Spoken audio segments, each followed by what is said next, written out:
Hello, my name is Jake Harper, and the city that I chose for my research project was Calgary in Alberta, Canada. So, Calgary is in southern Alberta, Canada. So, it's about 200 miles north of the United States Canadian border, north of Montana. And we've got the Rocky Mountains that run through here. So, Calgary is located in almost a transitional region between mountains and prairies.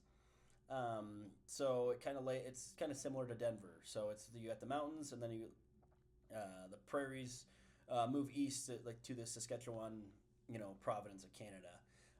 Calgary's population is about 1.6 million, and Calgary is almost a hub for the western part of Canada here, and supplies goods and all sorts of stuff from Calgary. So Calgary has a semi-arid continental climate with really cold winters and warm summers. Annual precipitation is about 16 inches, which mostly occurs in the late spring and early summer. And then winters bring an average of 50 inches a year. And in that spring, seasonal transition period, the Chinook winds cause rapid warming, and high temperatures going into the summer. So Calgary's main sources of water are the Elbow and the Bow rivers, and this region lies within the Saskatchewan River Basin.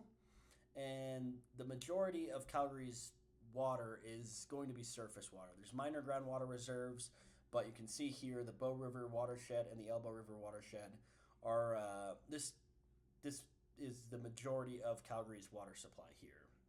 So we've got upstream reservoirs, including the Ghost and the Bear Spa reservoirs, and then we've got two water treatment plants. We've got the Bear Spa and Glenmore, which we'll talk about in later slides. So in that graphic before, I showed you the Bow River and the Elbow River's watershed. So these are both fed by mountain snowmelt and glacial runoff, and each of these rivers have their own water treatment plants. It's the Bear's Paw, and then the Glenmore, and the city of Calgary manages the treatment and distribution through water services. It's a city program, and then ensuring it reaches the homes, businesses, and institutions. The system is supported by upstream reservoirs, including the Bear's Paw and the Glenmore reservoirs.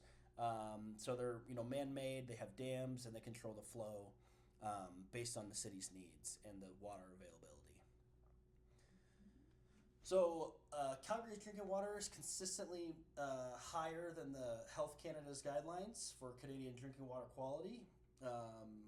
Water undergoes a multi-stage treatment.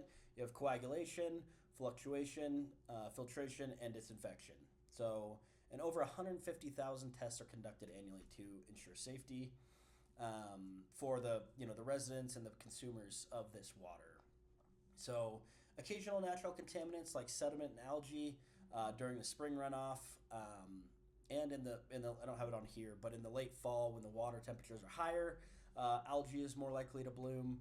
And it affects the taste and odor, but not the safety. So there's nothing to worry about with the water there. But climate variability, with droughts, wildfire ash, and aging infrastructure are emerging risks for the long-term reliability of the water system. So residential usage makes up about 60% of the total municipal water consumption. Other major users include the commercial, industrial, and municipal services, such as the fire department, park irrigation, and then obviously during the summer, lawn irrigation spikes. So this actually significantly increases the per capita demand in Calgary. And a couple of decades ago, the city implemented universal metering and tiered pricing, which has resulted in a decline of per capita water use over the past 2 decades. So that's a positive note there. And of course, the city encourages low flow appliances, xeriscaping, and water-wise behavior.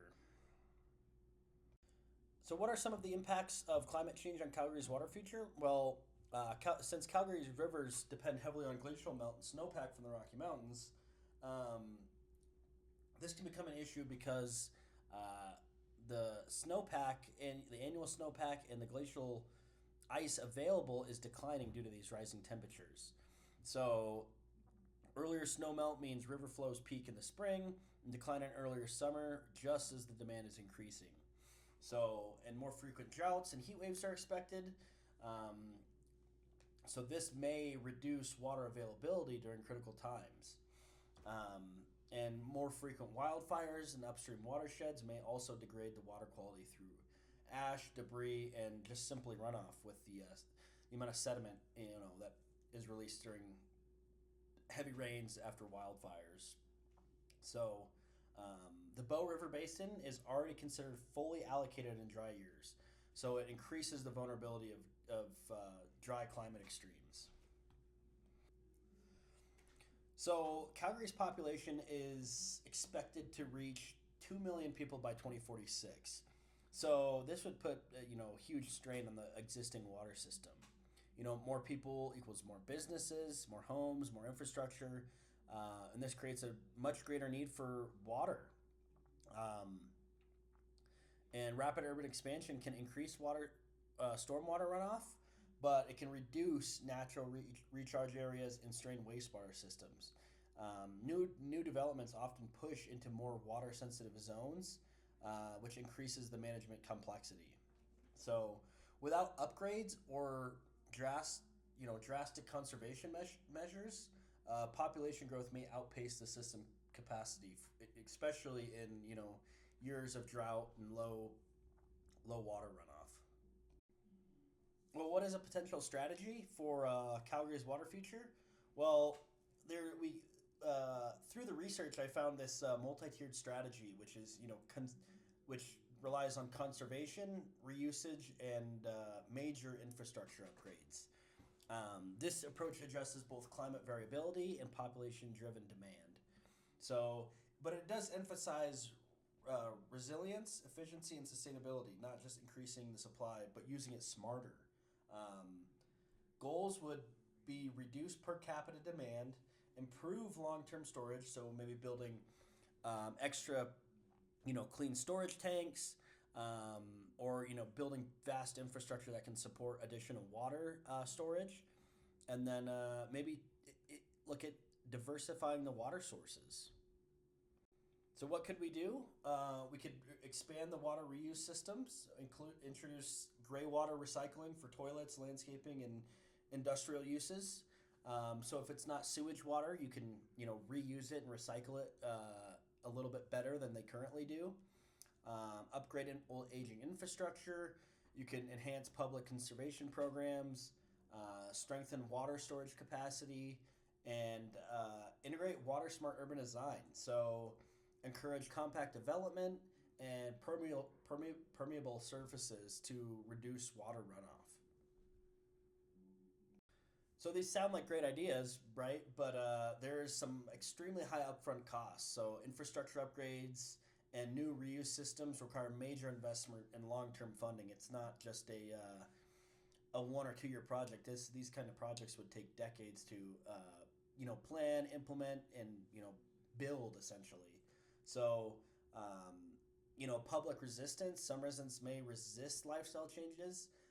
They don't want to xeriscape their yards, or reduce water usage. So they may have misconceptions on what it means to reuse water. And of course, there's political hurdles. Large scale water projects may face delays or opposition due to changing political priorities or even stakeholder conflict. And then environmental disruption is a huge one. Construction of new reservoirs or even pipelines can majorly impact sensitive ecosystems or river flow regimes. So, long term water security reduces Calgary's vulnerability to drought, climate change, and overuse. It supports sustainable growth, offers environmental protection, and it may provide cost savings over time by water conservation and reuse lower operating costs in that's only if you defer major system expansions.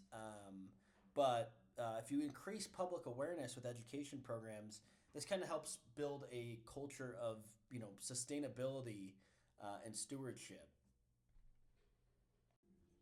So Calgary's current system is, yeah, it's effective now, but it's not built for climate change or population challenges ahead. So a proactive strategy combining reuse, conservation, and infrastructure renewal is both realistic and, quite frankly, it's necessary. So investing now will prevent future emergency shortages, higher costs, and even environmental damages. So water reuse and smarter urban planning are underused tools that offer high return, but with a lower long term risk. So if this, if the bureaucracy isn't allowing you to expand the infrastructure, well, maybe everybody can tag along and you can consider water reuse methods. But also, public support will be key. So, education, incentives, and transparent communication by the city of Calgary can maybe help overcome that resistance from the population. Thank you for listening.